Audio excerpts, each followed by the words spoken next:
같은 반 남학생이 저에게 은근히 잘해주는 걸 느끼기는 했었는데 그때까지는 연애라는 것도 누군가를 좋아할 때 나타나는 행동 같은 것도 잘 모르던 시기였기 때문에 그냥 친한 친구라고만 생각을 하고 있었는데 저에게 갑자기 고백을 해온 거예요.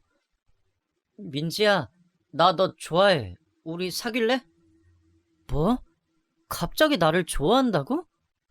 어, 나는 그냥 너랑 친하다고만 생각하고 있었는데. 내가 너 좋아하니까 먼저 말도 걸고 다가가서 친해진 거지. 나 원래 여자애들이랑 친하게 지내는 거 싫어해. 알았어, 생각해볼게. 나는 아직 너를 좋아하는 건 아니라서. 고민해보고 꼭 얘기해줘. 저는 정확하게 일주일 정도 지켜보다가 그 고백을 받아줬어요. 그 전까지는 몰랐는데 그 남자애가 저한테 하는 행동들이 다 저를 좋아하는 마음에서 나오게 된 거라는 게 느껴졌거든요. 그리고 그런 사실에 마음이 설레기 시작하면서 저도 그 아이를 좋아하게 되었어요. 우리 사귀자. 나도 너 좋아. 정말? 우리 그럼 오늘부터 1일이다? 그 친구의 고백을 받아들인 이후로 중학교를 졸업하고 고등학교에 들어가기 전까지 3년을 사귀었어요. 그러다가 고등학교를 각자 다른 곳으로 진학을 하게 되면서 자연스럽게 헤어지게 되었죠. 솔직히 어릴 때라서 3년 동안 사귄 거라고 해도 친한 베프처럼 매일 붙어 다니고 같이 밥 먹고 놀러 가고 이런 수준이었기 때문에 큰 아쉬움을 느끼지는 못했던 것 같아요. 그냥 서로 연락이 뜸해지면서 자연스럽게 그만 만나자는 말이 나오게 되었고 그렇게 헤어지게 된 거였죠. 근데 제가 고등학교 1학년 초까지는 그 친구를 만나고 있는 상황이었는데도 불구하고 저에게 호감을 보이고 있던 같은 학교 다른 반 남학생이 제가 헤어지자마자 바로 고백을 해서 또 만나게 되었는데요. 나름 잘생기고 그 학교에서도 유명한 친구였기 때문에 바로 승낙을 했습니다. 그때는 저도 연애라는 게 재미있는 거라는 걸 알게 된 때라 제가 그 친구를 잘 모르고 좋아하는 마음이 크지 않았는데도 그냥 만나게 되었어요. 하지만 그래도 저는 한 번 만나면 꽤 오래 만나는 스타일이라 그 친구와는 대학교에 들어가서 2학년이 되는 시기까지 만났습니다. 역시나 각자 다른 대학교로 입학을 했는데요. 대학교에 들어가 보니 이전에는 몰랐던 세계들이 제 눈앞에 펼쳐지더라고요. 제가 만나고 있는 친구보다 잘생기고 잘 나가는 사람들이 많이 있었어요. 사실 고등학생 때까지는 얼굴이 잘생기면 다 좋았는데 대학교에 와보니 공부 잘하고 똑똑한 사람이 더 멋있고 좋아 보이던 거 있죠. 물론 그렇다고 해서 제가 바람을 피운 건 아니었어요. 짧지 않은 시간 동안 만난 그간의 정도 있었고 저도 만나면서 그 친구를 꽤나 좋아했기 때문에 다른 사람들이 눈에 더 멋있어 보인다고 해서 마음이 더 가지는 않더라고요. 근데 그 친구는 아니었던 것 같아요. 서로 다른 대학을 갔는데도 불구하고 2년을 잘 만나왔는데 군대에 가서 바람이 났더라고요. 그 학교 동기가 저보다 면회를 더 많이 가면서 자연스럽게 그 둘이 바람이 난 것 같았습니다. 결국 그 길로 바로 헤어졌어요. 저는 바람핀 사람 2번 쳐다볼 만큼 멍청한 사람도 아니었고 저도 나중에 가면 갈수록 좋아하는 마음보다는 습관과도 비슷한 거의 정 때문에 만난 게 컸기 때문에 바람을 폈다는 사실을 안 순간 정이 확 떨어졌어요. 그래서 그 길로 제가 먼저 찾아가 헤어지자는 선언을 했습니다. 처음에는 저한테 미안하다면서 울면서 매달리더라고요. 하지만 가차없이 잘라냈어요. 더 솔직한 말로는 이런 경험이 처음이었기 때문에 좀 상처받은 것도 있었어요. 그래서 다시는 만나고 싶지 않아서 그 자리에서 헤어졌습니다. 그 뒤로도 저는 연애를 몇 번 더 거듭하면서 한 번도 짧게 만나본 적은 없었어요. 물론 썸이라는 것을 통해서 스쳐 지나간 인연들이 있기는 했지만 그 기간은 아주 짧았고 저의 연애는 거의 삶의 절반 이상을 차지할 만큼 긴 시간으로 이어졌습니다. 그러다 2년을 만난 사람과 결혼을 결심하게 된 사람을 만나게 되었어요. 처음에 그 사람을 만난 건 소개팅 자리였습니다. 직장 동료가 거래처 사람이라면서 너무 좋은 사람이니까 한번 만나보라고 하더라고요. 저도 마침 그 전 연애가 딱 끝났을 무렵이라 바로 승낙하고 그 자리에 나갔어요. 근데 자리에 나가자마자 솔직히 외모에 조금 실망을 했었어요. 저보다 나이 차이가 4살밖에 안 되는데 더 노안처럼 보이더라고요. 여태까지 숱하게 연애를 하면서 늘 외모도 어느 정도 되고 스마트하고 사회적으로도 잘 나가는 사람들을 많이 만났었기 때문에 실망스러운 건 어쩔 수 없더라고요. 하지만 저는 연애에 있어 개방적인 사람이었고 적어도 몇 번은 더 만나보고 판단하자는 생각이 들어서 소개팅 날 이후로 3번 정도 더 만남을 가졌어요. 근데 만나면 만날수록 이 사람 정말 괜찮은 사람이구나, 라는 게 느껴지더라고요. 매너도 훌륭했고 외모도 자꾸 보니 이 정도면 나쁘지 않지 라는 생각이 들었어요. 무엇보다 키가 좀 컸는데 옷을 깔끔하게 잘 입는 스타일이라 좀 매력적으로 보이는 것도 있었죠. 결정적으로 유머 코드가 저랑 잘 맞아서 만날 때마다 너무 유쾌하고 즐거웠어요. 그렇다 보니 저도 모르게 호감을 느끼게 되었고 상대방도 제가 나쁘지 않았는지 2주일 정도 썸을 타다가 바로 연애를 시작하게 되었습니다. 민지씨, 첫날부터 우리 만나는 날 느낌이 나쁘지 않았는데 역시 민지씨를 보면 볼수록 점점 더 좋아지는 것 같아요. 저랑 연애해 주실래요? 네, 저도 성우씨 좋아요. 저도 점점 성우씨가 좋아졌어요. 우리 예쁘게 잘 만나봐요. 본격적인 연애가 시작되고 이 남자는 저에게 더 적극적으로 다가오며 지금까지 제가 만난 사람 중에 가장 저를 아껴주는 듯 했어요. 솔직히 남자가 본인이 만나고 있는 사람한테 돈을 얼마나 많이 쓰느냐에 따라 애정도를 볼 수 있다고 하잖아요. 이 남자는 지금까지 제가 만난 사람 중에서 저한테 쓰는 돈이 제일 많은 사람이었어요. 물론 제가 돈 보고 사람을 만나는 속물은 아니에요. 근데 아주 소소하게 머리끈부터 시작해서 가방, 액세서리 등 명품을 줄 때도 있었는데 그게 은근히 기분이 좋더라고요. 근데 또 받을 수만은 없어서 저도 받은 만큼 해줬어요. 우리는 서로가 생활 수준이나 조건들, 여러 가지 여건들이 잘 맞아서 결혼까지 생각을 하게 되었습니다. 한 2년 정도를 연애를 했을까요? 지금까지 제가 만난 사람 중에서 제일 짧은 연애 기간을 가졌지만 결혼해도 되겠다는 확신이 있었어요. 이 남자는 여전히 저에게 좋은 매너를 유지하고 있었고 하루빨리 결혼하자고 재촉을 하고 있는 상황이었어요. 이때까지 저도 결혼 정년기가 된 상황이었고 더 늦어지면 노처녀가 될 수도 있을 것 같아서 결혼을 승낙하고 식을 올렸습니다. 근데 변함없이 저한테 잘해줄 거라고 생각했던 이 남자가 결혼하고 나서 태도가 좀 바뀌더라고요. 처음에는 회사 일이 바쁘고 피곤하다는 이유로 집에 들어오기만 하면 바로 씻고 혼자 잠을 자는 게 다반사였어요. 그러다 남자는 취미생활이라는 게 필요하니까 본인의 개인 생활을 좀 존중해달라고 하면서 주말에는 무조건 나가서 하루 종일 축구를 하고 들어온다든지 등산을 한다든지 혼자만의 시간을 가지곤 했죠. 물론 저도 그런 거 다 이해하죠. 남자가 사회에서 받는 스트레스는 집안에서만 풀기는 힘들다고 하잖아요. 게다가 그 취미 생활이라는 게 이해 못할 것들도 아니었고 건전하게 운동하고 들어온다는데 말릴 이유도 없었어요. 하지만 제가 원하는 건 일주일 내내 집에 들어와도 저와의 대화는 딱 저녁 먹을 때뿐이고 그 이후로는 제가 말을 시켜도 힘들고 피곤하다는 이유로 늘 서재에만 들어가 있으니 저와의 시간을 좀 가져달라는 거였어요. 근데 원래 그런 성격이었던 건지 아니면 결혼하고 나서 내가 질린 건지 저랑 같이 있는 시간을 도통 가지려고 하지를 않았어요. 여보, 당신 나랑 결혼한 거 맞아요? 나 진짜 너무 외로워. 당신 취미생활 하는 것만큼이나 나한테 좀 신경을 써줘요. 내가 이 집 가정부도 아니고 집안일도 나 혼자 다 하고 저녁까지 다 차리고 치우는 것도 너무 힘들어. 나도 밖에서 일하는 사람인데 나만 이렇게 산다는 게 말이나 돼요? 하기 힘든 것은 냅둬. 하라고 강요 안 할 테니까. 처음부터 힘들다고 말을 하면 되지 왜 이제 와서 화를 내는 거야? 뭐라고요? 당신이 언제 한번 나한테 신경이나 썼어요? 내가 말할 틈이나 줬냐고요? 왜 이렇게 사람이 변했어요? 결혼 전에 당신 모습이 진짜가 맞았는지 정말 의심스러워. 그것도 이것도 다 나야. 꼭 결혼을 했는데도 그렇게 신경 쓰면서 살아야겠어? 이제 평생 살 건데 서로 편하게 살면 좋잖아.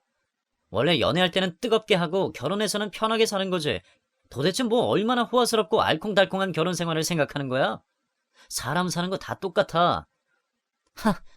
진짜 할 말이 없네요. 남들 다 이렇게 산다고? 웃기지 마요. 누가 이렇게 살아요? 차라리 우리 연애할 때가 훨씬 좋았고 훨씬 행복했어요. 이렇게 외롭지 않았었다고요. 뭐가 외로워? 집에 오면 사람이 있는데 주말 말고 내가 평일에 어디 나간 적이나 있어? 맨날 집에 있는데 도대체 뭐가 외롭다는 거야? 집에 있어도 집에 있는 게 아니라서 그래요. 내가 무슨 말만 붙이려고 하면 피곤하다면서 말 시키지 말라고 하잖아요. 그냥 옆에 있는 걸로 됐지 무슨 말이 더 필요해? 나 피곤하니까 더 이상 실랑이 하지 말자고. 먼저 잘게. 말이 안 통하는 남편은 그날도 어김없이 한 차례 싸우고 나서는 혼자 안방으로 들어가 버렸어요. 그나마 각방을 쓰지 않는 걸로 다행이라 여겨야 하는 거였을까요? 저는 하루하루 점점 더 외로워졌고 행복할 거라 생각했던 결혼은 너무나 후회스러울 정도로 힘들었습니다. 하지만 그렇다고 해서 이혼을 할 수는 없었어요. 한 번 가정을 만들었으면 끝까지 책임을 져야 한다는 생각이었기 때문에 그냥 이대로 적응하면서 살아야겠다는 생각뿐이었죠. 대신에 언제까지고 이렇게 있을 수만은 없어서 아이가 태어나면 남편도 좀 바뀌고 저의 외로움도 달래지지 않을까 싶어서 결혼 후 1년 이후부터는 아이를 가지자고 졸라댔습니다. 여보, 나 이렇게는 못 살겠어. 우리 아이라도 가져요. 우리 이제 아이 가질 때도 되었잖아요. 무슨 벌써 아기야. 우리 결혼한 지 1년밖에 안 됐어. 당신도 아직 밖에서 일하고 있고 나도 직장에서 자리 잡으려면 시간 더 있어야 돼. 나 자리 잡고 당신도 생활 좀 안정되면 그때 가져도 늦지 않아. 나 지금 충분히 할 수 있어요. 육아휴직 안 쓰고 일하면서 애 벌 수 있으니까 우리 빨리 애부터 낳아요. 나 이제 더 늦게 낳으면 노산이라서 몸도 힘들고 우리 아이한테도 안 좋을 거예요. 안 돼. 지금은 아니야. 절대 안 돼. 앞으로 다시는 애 같자는 말 하지도 마. 나와 그 일을 닮은 아이를 빨리 보고 싶지 않은지 남편은 완강하게 반대를 했어요. 도대체 이해가 안 되더라고요. 왜 안 된다는 건지. 물론 아기를 원하는 시기가 좀 다를 수는 있지만 내가 이렇게 부탁을 하는데도 완강한 태도를 보이는 남편을 이해할 수 없었어요. 하지만 혼자 노력한다고 해서 되는 게 아니었기 때문에 저도 조금 시간을 가지면서 기다리고자 했습니다. 근데 그 시간이 그렇게 오래 걸릴지 몰랐어요. 저는 혹시 몰라 거의 몇 개월에 한 번씩 아이 이야기를 꺼냈어요. 남편도 저도 사회에서 자리를 잡기에는 어차피 더 시간이 걸려야 하는데 그때까지 마냥 기다릴 수가 없는 상황이었기 때문이었죠. 그럼에도 불구하고 남편은 좀처럼 동의를 하지 않았습니다. 이제는 저에 대한 애정이 하나도 느껴지지 않을 만큼 무미건조한 결혼 생활을 이어가고 있었어요. 그때부터는 저도 정말 갈라서야 하는 건가 하는 생각이 진지하게 들기 시작하더라고요. 하지만 헤어지지 말라는 뜻이었을까요? 결혼 생활을 3년 하면서 점점 지쳐가던 찰나였는데 갑작스럽게 아이가 생기게 된 거예요. 솔직한 말로 남편과는 부부 생활까지는 문제없이 잘하고 있었기 때문에 그이의 아이를 가진다는 게 이상한 일은 아니었어요. 저도 계획적으로 아이를 가진 건 아니었지만 자연스럽게 된 임신이 마냥 기뻤습니다. 임신한 줄 몰랐던 때는 내 건강에 문제가 생긴 건가 걱정이 될 정도로 피곤하고 무기력한 생활이 계속 이어지고 있었거든요. 몸속에 변화가 일어난 것도 모르고 저는 왜 자꾸 몸이 무겁고 힘들지라는 생각만 하고 있었죠. 그러다 매달 정확한 날짜에 시작하는 달거리를 하지 않아서 좀 이상하게 생각되어 바로 약국으로 달려가 임태기를 구입했어요. 떨리는 마음으로 혼자서 검사를 해봤는데 아주 선명하게 임신으로 나오던 거 있죠? 그 자리에서 바로 남편에게 가서 임신 사실을 알렸어요. 여보, 나 임신했어. 우리 아기 가졌다고. 당신도 나도 계획도 안 하고 있었는데 어떻게 된 건지 모르겠어. 나 진짜 너무 기뻐. 당신도 이제 별말하면 안 돼. 이건 순전히 아기가 우리한테 찾아와 준 거니까. 뭐야? 진짜 어떻게 된 거야? 당신이 임신을 했다는 게 무슨 말이야? 이쯤이면 남편도 어쩔 수 없이 좋아할 거라고 생각했던 건 모두 저의 착각이었습니다. 오히려 얼굴이 마구 울그락불그락해지면서 펄펄 날뛰기 시작했어요. 저는 여기에서부터 뭔가 잘못되고 있다는 것을 본능적으로 느꼈습니다. 당신이랑 내 아이가 뱃속에 생겼다고. 그게 이상한 일이야? 무슨 소리를 하는 거야? 나는 임신이 안 되는 사람인데. 당신이 임신을 했다는 건 말도 안 되는 소리야. 누구야 대체 애 아빠가? 당장 말해! 뭐라고? 당신이 왜 임신이 안 돼? 한 번도 그런 말 한 적 없었잖아. 그리고 내가 누굴 만나? 당신도 알잖아. 나 집안이면 회사 말고는 나가지를 않는데 내가 누굴 만나겠어? 당신이 하도 졸라대서 몇 년 전에 정관 수술했다고. 도대체 왜 그렇게 애한테 집착을 하는지 모르겠는데 나는 그렇게 싫다고 하는데도 보채는 게 싫어서 아예 자연 임신이 안 되게 해버렸다고. 근데 뭐? 임신이 돼? 그게 지금 말이 된다고 생각하는 거야? 남편의 말을 듣고 저는 너무 충격을 받고 어이가 없었습니다. 아니 정관수술이라뇨. 그것도 저한테 말도 한마디 하지 않고 동의도 구하지 않았으면서 혼자 가서 모든 걸 다 처리해버린 남편에게 저는 너무나도 화가 났어요. 그리고는 저를 의심하는 부분에서는 분노가 일었어요. 그동안 내가 본인 때문에 얼마나 힘들었는지는 하나도 생각하지 않았다는 거잖아요. 하지만 이미 아이가 생긴 마당에 물을 수도 없고 결백한 저는 이대로 물러날 수도 없어서 남편에게 말했습니다. 정말 화가 나지만 당신 혼자 정관수술했다고 쳐. 근데 몇 년 전 일이라며. 그리고 수술했어도 아이 생기는 경우 있대. 그게 완벽하게 다 피임이 되는 건 아니라고 하니까 더 이상 나 의심하지 마. 여기에서 나 더 의심하면 진짜 알아서 해. 애까지 생긴 마당에 나 못할 거 없어. 우리 애 지키기 위해서 나 뭐라도 할 거야. 제 말에 완전히 쫄았는지 남편은 아무 말도 하지 못했어요. 그리고 스스로도 분한지 그 자리에서 자리를 박차고 나가더라고요. 이때부터 저의 서러운 임산부의 생활이 시작되었습니다. 그 전에도 남편은 집안일이라고는 거들떠보지도 않았고 저에 대한 배려가 거의 없었지만 이후부터는 아예 방도 따로 쓰면서 저를 사람 취급도 하지 않기 시작했어요. 그에게 있어서 저는 투명인간이었습니다. 배가 불러오는데도 아이가 조금도 궁금하지 않은 듯 했어요. 남들은 먹고 싶은 것도 남편에게 다 말하면 사다 주고 집안일도 잘해준다는데 저는 임신한 몸으로 회사도 다니고 집안일도 하고 출산 준비까지 모든 걸 다 혼자 했습니다. 병원에 가는 것도 물론 혼자였어요. 남편에게는 감히 같이 가자고 말도 꺼내지 못했죠. 종종 엄마가 같이 가주시기는 했지만 엄마에게는 저의 불행한 결혼 생활을 말하는 것도 너무 죄송하고 창피해서 늘 남편은 바빠서 같이 못 온다고만 이야기를 했었어요. 그 와중에 고맙게도 아이는 제 뱃속에서 잘 자라주었습니다. 제가 정신적인 스트레스를 너무 많이 받아서 임신 초기에 살짝 고비가 오기도 했었지만 다행히 아이는 잘 견뎌주었고 건강하게 잘 태어나 주었어요. 아이를 낳을 때는 꽤나 고생을 많이 했습니다. 첫 아이라서 그런지 가 진통부터 시작해서 거의 24시간을 꼬박 아팠어요. 집에 혼자 있는데 배가 아프기 시작해서 혼자서 119를 불러 병원으로 갔습니다. 그리고 엄마만 불러서 옆에서 도와달라고 하고는 모든 것을 다 혼자 견디고 해결했어요. 아이는 좀처럼 나오지 않았고 하루를 고생시킨 뒤에야 유도주사를 맞고 나서 태어났어요. 그래도 예쁜 모습으로 태어나준 게 저는 너무 고마웠습니다. 의사 선생님도 엄마를 힘들게 하기는 했지만 그래도 팔다리 정상적으로 나오고 체중도 딱 적당하니 잘 태어났다고 칭찬을 해주셨어요. 어려움 속에서 출산을 했지만 그토록 원하던 아이가 있다는 것 하나만으로도 저의 모든 힘든 기억들이 씻겨 내려가는 듯 했어요. 그리고 남편의 사랑 없이도 아이랑만 잘 살면 되겠다고 생각하며 기쁨의 순간을 보냈습니다. 하지만 저의 불행은 또 그때부터 시작이었어요. 제가 산후조리를 하고 있는 병원으로 며칠 뒤에야 찾아온 남편은 아이를 볼 생각도 하지 않고 당장 친자 검사부터 하라고 생떼를 부리기 시작했어요. 나는 저 아이가 절대로 내 아이가 아니라고 생각해. 절대 인정할 수 없어. 그러니까 당장 친자 검사해. 머리카락 얼마든지 잘라줄 테니까 바로 하라고. 어서! 병원에 오자마자 난리를 치는 바람에 병원 내 사람들의 이목이 다 저희에게 쏠렸어요. 저는 너무 창피하고 너무 슬펐습니다. 바뀌지 않을까 하고 기대했던 제 자신이 너무 초라하게 느껴졌어요. 그래서 저도 보란듯이 코를 납작하게 해주고 싶어서 당장 검사하겠다고 했습니다. 그래, 해! 어디 당신 친자 검사하고 나서도 그런 소리 나오는지 내가 볼 거야. 만약 저희가 당신 애가 맞으면 정말 두고 봐.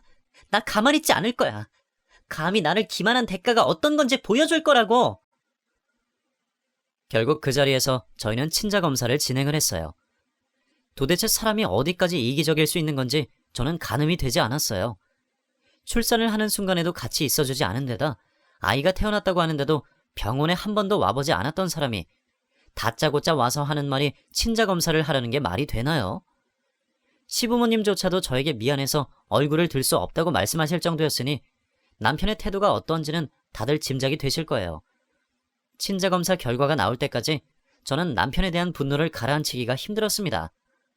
제가 상상하고 원했던 결혼 모습은 결코 이런 게 아니었어요. 싸우더라도 곧 바로 화해하고 웃으며 밥 먹고 같이 TV보다 잠들고 그런 아주 소소한 것들을 원했던 건데 그런 작은 것조차도 저에게 허용이 되지 않는다는 게 너무 서럽고 힘들었습니다. 하지만 이제 와서 물을 수도 없는 거라 저는 일단 친자 검사를 기다리고 있었어요. 시간이 지나고 검사 결과가 나왔습니다. 그때는 저희 엄마와 시댁 가족들, 남편까지 다 모여서 검사 결과를 보기로 했어요. 그 사이 저는 조리원에서 퇴원을 해서 집에 있었고 저희 집으로 모두 다 모였을 때 떨리는 마음으로 검사지를 펼쳤습니다. 근데 저는 긴장될 게 하나도 없었어요. 정말 결백했기 때문이었죠.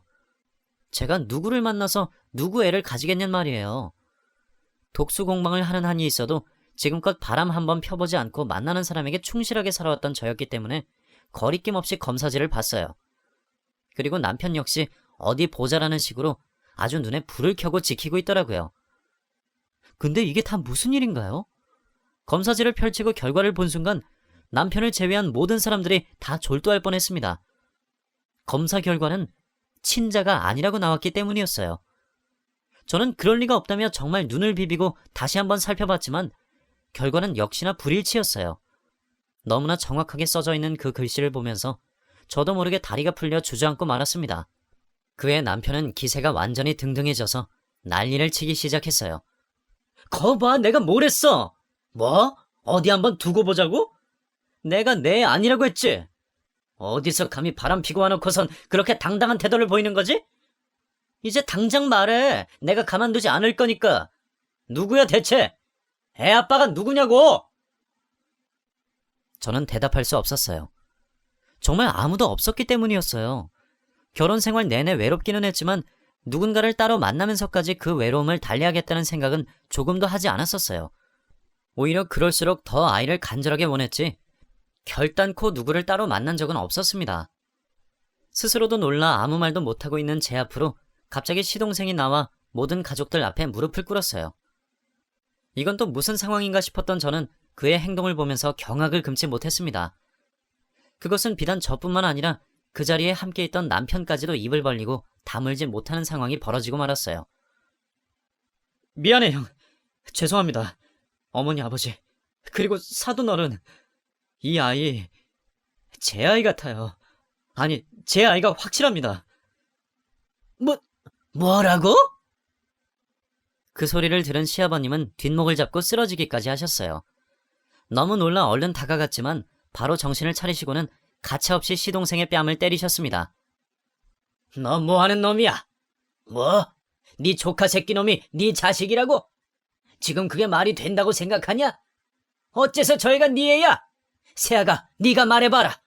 니네 무슨 사이야 대체? 저도 차도 이해할 수 없는 상황에서 번뜩 지나가는 상황이 하나 있었습니다. 정말 말도 안 되는 상황이라고 생각했지만 그것 말고는 설명할 수 있는 길이 아무것도 없었어요. 이제 와서 밝히지만 놀랍게도 시동생과 저는 제가 결혼하기 전 남편을 만나기 바로 직전에 만나던 연인 사이였습니다. 그와는 5년을 연애를 했고 사회생활을 하면서 처음 만난 사람이었는데 서로가 서로를 너무 사랑해 5년을 심하게 싸우면서도 만났어요. 그는 제가 일하는 회사에서 얼마 안 되는 거리에 있는 직장에 다니는 사람이었고 이상하게 늘 점심을 먹는 동선 안에 그 사람이 있곤 했어요. 우연이라고 하기에는 너무 많이 마주쳤던 우리는 서로에게 신경을 쓰고 있었죠. 그러다가 그 사람은 어느 날 갑자기 저에게 다가와 고백을 했어요. 아주 멀리서 지켜보고 있었어요. 민지라는 이름도 우리가 서로 마주칠 때마다 당신의 동료에게서 처음 듣게 되었죠. 저도 이제는 친근하게 그 이름 불러보고 싶은데 괜찮으시다면 저랑 만나주실래요? 저도 당신 이름 알아요, 민찬씨. 좋아요. 천천히 우리 알아가봐요. 그렇게 만남이 성사된 게 연인으로 발전되어 5년의 시간을 함께 보내게 되었어요. 그는 분명 좋은 사람이었지만 저와는 많은 것들이 달랐어요. 서로 가지고 있는 식습관도 달랐고 성격도 달랐으며 하다못해 정치 이야기가 나오면 둘 다 쌍심지를 켜고 싸울 정도로 우리는 맞는 게 하나도 없었어요. 하지만 이 사람에게는 소소한 따뜻함이 있었어요. 무뚝뚝한 것 같으면서도 늘 세심한 부분에서 저의 모든 것들을 챙겨주었죠. 약간 츤데레라고 할까요? 저는 그런 부분들이 좋았고 그냥 제가 여태까지 만난 사람들 중에서 가장 뜨겁게 사랑하고 좋아했던 사람이라 그런지 싸우면서도 놓을 수가 없었어요. 그건 그도 마찬가지였습니다. 아슬아슬하면서도 서로에 대한 신뢰가 있었던 우리는 정말 길게 만났지만 결국에는 대차게 한번 싸우고 나서는 다시 만나지 못했어요. 그 전까지는 수시로 헤어졌다 만났다를 반복했지만 이번만큼은 누구도 굽힐 수 없다 싶을 만큼 심하게 싸우고 나서는 거의 한 달을 냉전 상태로 보내고 있었어요. 하지만 저는 늘 이렇게 싸우면서 헤어졌더라도 다시 만나왔기 때문에 이 냉전 상태가 크게 힘들지는 않았어요. 하지만 이게 웬걸요. 어떻게 지내고 있나 보고자 그의 메신저 프로필 사진을 보는데 웬 여자와 찍은 사진을 올렸더라고요. 그저 저와 싸우고 나서 냉전 시기를 가지고 있는 거라고만 생각했는데 보란 듯이 딴 여자와의 사진을 올려놓은 그가 너무 밉고 배신감이 들었어요. 그래서 저도 보란 듯이 복수하고자 바로 소개팅이 들어왔을 때 수락을 한 거였고 그게 바로 지금의 남편이었던 거였죠. 이 사람 이후에 현 남편과 결혼을 결심하고 상견례장에서 양가 가족들을 마주하는 자리에서 시동생과 형수로 만나게 된 저희 두 사람은 너무 깜짝 놀랐어요. 하지만 누구도 내색하지 못했고 아는 체도 할 수 없었어요. 저는 이 결혼을 정말 해야 할까 크게 고민이 생기기도 했지만 이미 지난 일이었기에 정말 괜찮았다고 생각한 현 남편을 놓칠 수 없어 결혼식을 강행했습니다. 하지만 시동생은 아니었어요. 결혼 전부터 저에게 계속 와서 저를 다 잊지 못했다고 매달리기 시작했습니다. 그때 그 사진은 제가 너무 미워서 홧김에 같은 회사 후배랑 올린 사진이었다고 하더라고요. 그치만 이미 지난 일을 이야기해서 무슨 소용이 있었겠어요. 저는 이미 그에 대한 감정을 정리한 상황이었고 새로운 사람을 만나면서 결혼만 앞두고 있었기 때문에 그를 받아줄 수 없었습니다. 더더군다나 그는 이제 시동생이 될 사람이었고 그 사람의 형님이 저의 남편이 될 예정이었으니까요. 근데 결혼하고 나서 저도 너무 불행해지고 시동생은 제가 결혼을 할 때까지도 저를 잊지 못해 누구와도 만나지 못하고 있는 상황이었어요. 그 이후로 시동생과는 되도록 마주치려고 하지 않았지만 시동생과 연애했을 그 시절에 같이 알고 지내던 지인을 통해서 그가 아직도 너무나 힘들어한다는 사실을 듣게 되었어요. 그때는 저도 힘들고 지치던 때라서 우리가 어쩌다 이런 상황이 되어버렸을까 싶은 마음에 나도 위로를 받고 그도 위로해주고 싶어서 따로 만남을 가지게 되었었어요. 그게 딱 처음이자 마지막이었어요. 그때가 주말이었는데 남편은 역시나 취미 생활을 즐긴답시고 주말 내내 강원도에 내려가 등산을 하고 있었고 저는 그 사이에 시동생을 만나 정말 오랜만에 술을 마셨습니다. 하지만 그게 화근이 되었을 줄 누가 알았겠어요. 너무 힘들었던 저는 그만 시동생보다도 심하게 취해버려서 그날의 기억을 몽땅 잃었고 그날 그만 시동생과 실수를 저지르고 말았던 거예요. 그날 이후로 제가 아무것도 기억을 하지 못하고 있는 걸 느낀 시동생은 아무 말 없이 혼자만의 비밀로 간직하고 있었고 본인도 양심이 있어서 그날부터는 저도 찾지 않고 형에게 미안한 마음을 가지고 정신을 차리려고 노력을 했다고 하더라고요. 하지만 결코 그날 하루로 제가 임신이 되었을 줄은 상상도 하지 못했다고 했어요. 그래서 당연히 제가 임신을 했다고 했을 때 자신의 형의 핏줄이라고 생각하고 있었고 형이 정관수술을 했다며 길길이 날뛸 때에도 조금도 의심하지 않았다고 했습니다. 근데 이제 와서 친자라니요. 이건 정말 있을 수가 없는 일이잖아요. 졸지에 시동생과 바람나버린 사람이 된 저는 그제서야 무릎을 꿇었습니다. 여보, 정말 미안해. 어머니, 아버지, 그리고 엄마 정말 죄송해요. 저 정말 몰랐어요. 제가 왜 이렇게 멍청한 실수를 했는지 정말 죄송합니다. 죽을 죄를 지었어요. 용서해주세요. 용서? 웃기지 마. 니네 이것도 다 짜고 치는 거지? 어디서 수작이야? 니네 몇 번이나 만났어? 몇 번이나 만났냐고? 그날 하루 그랬다고 임신이 된다는 게 어디 가능한 일이야? 수작 부리지 말고 바른 대로 말해. 아니야, 정말 딱 한 번이었어. 지금도 기억이 안 나는데 어떻게 나도 설명을 할 수 있겠냐고. 근데 정말 결백해. 당신이랑 결혼 전에 헤어지고 나서 한 번도 만난 적 없었고 결혼하고 나서도 그때가 딱 한 번뿐이었어. 웃기지 마. 나는 절대 못 믿어. 니네 둘 내가 절대 용서 안 해. 조용히 못해. 넌 뭘 잘했다고 큰 소리를 치는 거야? 네 처 몰래 정관수술한 건 잘한 짓인 줄 아냐? 그게 이혼 사유가 될 수 있다는 건 몰라? 네가 얼마나 새아가를 외롭게 했으면 그랬겠냐고. 한 번만 더 이 자리에서 큰 소리 내봐. 너부터 내가 가만 안 둔다. 놀랍게도 시아버지께서 제가 아닌 남편에게 화를 내시며 조용히 하라고 하셨어요. 그리고 새아가 너는 일단 이 집에서 아기랑 지내면서 있어라. 나도 이 상황을 좀 더 이해하고 정리를 해야겠구나. 민찬이 너도 마찬가지야. 네 형이나 너나 잘한 건 아무것도 없어. 니네 둘 다 새아가 건드릴 생각 조금도 하지 말고 알아서 지낼 곳 구해서 기다리고 있어라. 너네 모두 다 잘못했듯이 이 사태에 대해서 내가 다 결정할 테니 어디 한번 이의제기하기만 해봐. 다 가만 안 둘 거니까. 결국 시아버님께서 모든 결정권을 가져가셨어요. 저희는 어떤 말도 할 수 없었습니다.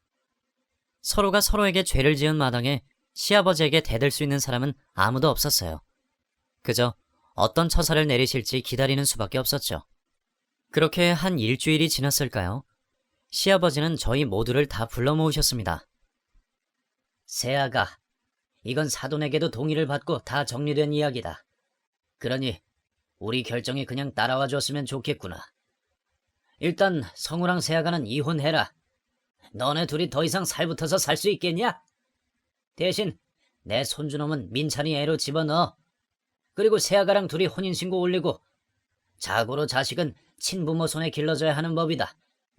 요즘은 낳은 부모보다 거두는 부모가 더 좋은 경우도 있다고 하지만 내 핏줄이 당기는 끈은 끊을 수 없는 게 사실이야. 그러니까 세아가는 성우 저 녀석이랑 이제 더 고생하지 말고 갈라서. 그리고 자네 좋아 죽고 못 살겠다는 민찬이 놈이랑 결혼해. 결혼식이 힘들면 혼인신고만 하고서 살던지 그건 알아서들 하고. 대신 둘 다 갈라서는 건 안 된다. 내 손주놈 호적은 무조건 민찬이 저 녀석 밑으로 들어가야 돼. 전혀 상상하지도 못했던 시아버지의 말씀에 저희 셋 다 아무 말도 하지 못했어요. 솔직한 심정으로 저는 시아버지의 처사가 마음에 들었습니다. 나를 아내로 봐주지 않는 남편이 지긋지긋했고 아이를 혼자 키우는 한이 있어도 이제는 갈라지고 싶다는 생각이 컸기 때문에 이혼을 하라고 먼저 말씀을 해주신 게 저는 오히려 감사할 정도였어요. 다만 시동생과 다시 혼인신고를 올리라는 거에 큰 부담감을 느꼈어요. 솔직한 말로 제 인생에 있어 가장 뜨겁게 사랑한 사람이었기 때문에 그가 싫지 않았습니다. 오히려 연애를 할 때 그의 좋은 면모들을 많이 알고 있어서 오히려 우리 아이에게도 나에게도 좋은 아빠, 좋은 남편이 되어주지 않을까란 기대감이 있었어요. 하지만 그쪽에서 동의를 할 수 없다고 한다면 저는 호적만 올려놓고 제가 키울 생각이었어요. 좋습니다, 아버지. 저 민지랑 혼인신고 할게요. 아이도 제 자식이니 제가 잘 키우겠습니다. 저와 생각이 같았는지 이제는 시동생이라고 부르기에도 민망한 이 사람은 바로 승낙을 했어요. 근데 아직도 자기 잘못은 인정하지 않고 있는 현 남편이 문제였습니다. 하! 웃기고들 있네. 니네가 그러고도 언제까지 행복하게 사는지 보자. 금방 후회하게 될 거야. 시끄럽다! 내가 얘기했지. 너도 잘못이 크다고. 한 사람 인생을 책임지기로 했으면 끝까지 해야 할 거 아니야. 애미 혼자 힘들게 만들어 놓고 뭘 잘했다고 큰 소리야. 현 남편을 호되게 꾸짖은 시아버지는 말씀을 이어나가셨어요. 대신 민찬이 너랑 애미는 잘 들어라. 내 사전에 다시는 자식 새끼가 이혼하는 꼴 못 본다. 그러니 이번에 혼인신고 올리면 죽이 되든 밥이 되든 그때부터는 끝까지 가. 자식 놓고서도 이혼한 애 만회하면 그땐 너희 둘 다 내가 가만히 두지 않을 거야. 네, 아버님. 저희 잘 살겠습니다. 그날 이후로 이혼과 새로운 혼인신고는 일사천리로 진행이 되었습니다. 시동생이었다가 이제는 저의 진짜 남편이 된 이 사람은 연애를 할 때보다 저에게 더 잘했어요. 당신이 없는 동안 당신이 나한테 얼마나 중요하고 필요한 사람인지 뼈저리게 느꼈어. 나 다시는 당신 놓치는 미련한 짓 안 할 거니까 그렇게 알아. 내가 평생 행복하게 해줄 거야. 웃겨 진짜. 근데 나도야. 나도 당신 그렇게 놓치고 홧김에한 결혼이 이렇게 큰 참사를 일으키게 될지 몰랐어. 나도 미안해. 나도 이제 정말 당신한테 잘할게. 우리 아이도 진짜 잘 키워보자, 여보. 당연하지. 하룻밤 실수였고 형한테도 부모님께도 너무 미안하고 죄송한데 난 당신을 다시 얻을 수 있어서 기쁘다. 근데 다시는 나도 당신도 같은 실수하면 안 돼. 이제는 무조건 서로만 보는 거야. 어디 가서 눈길이라도 딴 데 줘봐. 아주 나 살고 당신 죽는 거야. 이제 당신한테는 떡두꺼비 같은 자식도 있다고. 내가 어딜 보겠어. 이렇게 예쁜 마누라 있고 눈에 넣어도 안 아플 자식이 있는데 절대 안 보지. 알았어. 어디 두고 보겠어. 나도 정신 똑바로 차리고 우리 가족만 생각할게. 나 사실 그동안 당신 형한테서 받은 상처가 너무 커. 근데 이거 다 지나간 일이라서 나 잊으려고. 앞으로는 우리 서로 가족을 우선으로 생각하고 충실하게 진지하게 살아보자. 알았어, 민지야. 사랑해. 저희 세 사람은 나날이 갈수록 행복해졌어요. 주변에서도 결혼하고 나서 얼굴이 까칠해서 보기 안쓰러웠는데 요즘은 결혼 생활이 다시 좋아졌냐며 얼굴 보기 좋다고 하는 소리를 많이 듣게 되었어요. 밖에 나가서 불행한 결혼 생활한다는 티를 내고 싶지 않아 나름 관리를 잘한다고 생각을 했었는데 그게 아니었었나 봐요. 꽤 많은 분들이 그런 말을 하니까 나중에는 민망해지더라고요. 그래도 그 역경을 보내면서 집안일을 같이 하는 남편과 육아도 힘껏 함께하는 남편을 보면서 사람 인생이 어떻게 한순간에 바뀔지 모르는 거구나 라는 생각을 많이 하게 되었습니다. 이게 바로 내가 원했던 결혼 생활이었는데 라고 생각하며 하루하루를 감사하게 여기며 살고 있어요. 그 전에 저를 너무 힘들게 하고 저도 그만 상처를 줘버린 같이 살던 전 남편이자 지금의 남편이 형이란 사람은 우리 둘 모습이 꼴보기도 싫다며 외국을 가버렸어요. 근데 한편으론 미안하면서도 또 다른 한편으로는 속이 다 시원하더라고요. 저도 미운 감정보다는 그 얼굴을 또 보는 게 민망하기도 하고 지난 일들이 자꾸 생각나 힘들었는데 차라리 잘 되었다 싶었어요. 거기에서는 제발 정신 차리고 좋은 사람 만나서 행복하게 지내기를 바라고 있어요. 들리는 소식으로는 개인 생활 존중을 잘해주는 외국 여자를 만나 나름 잘 살고 있는 것 같긴 하더라고요. 그리고 저의 생활은 마냥 행복하기보다는 역시나 사람들 입방아에 오르락내리락 하기 좋은 가십거리라 저를 잘 알고 있는 사람들 사이에서는 계속해서 화두가 되고 있어요. 솔직히 제가 생각해도 이 콩가루 같은 상황을 누가 이해를 해주겠어요. 제가 한 실수에 대해 어쩔 수 없이 나올 수밖에 없는 반응이라고 생각을 하고 있어요. 또 저도 잘한 거 없다고 생각을 하기에 그저 다시는 이런 실수를 하지 않고 더 제 옆에 있는 사람에게 충실해야겠다는 마음으로 살고 있고요. 여러분도 어떤 상황이 와도 지금 내 옆에 있는 사람을 배신하는 일은 하지 않으시기를 바랄게요. 저도 너무 어려운 역경들이 많이 있었지만 그 과정을 통해서 많은 것을 느꼈네요. 이제는 저의 이 가정에게 평생 충성하려고 합니다.